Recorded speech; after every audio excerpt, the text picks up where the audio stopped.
Across the country, crimes are being caught on doorbell and surveillance cameras every day.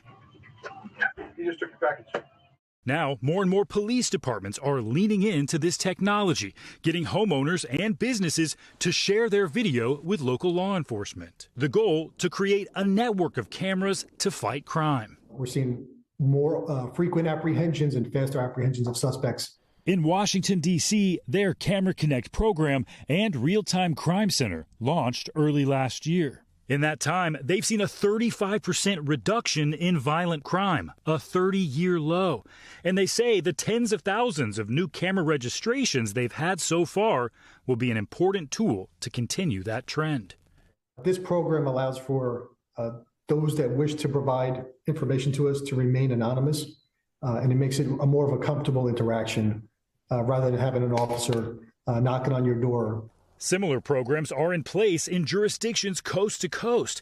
And while the rules can vary, it generally works like this. When homeowners register, they can join a list of available cameras that law enforcement can turn to in an investigation. Police can request video from them, and the homeowner can then choose whether to provide that video or not.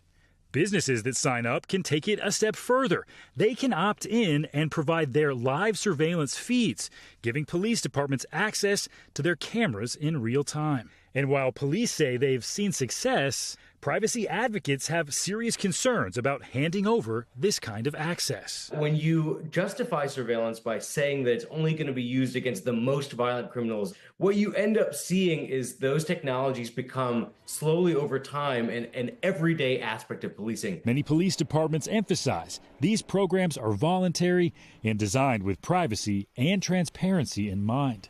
We are not passively watching camera feed and watching people live their day-to-day lives. New uses for the latest technology to help keep us safe. Steven Romo, NBC News.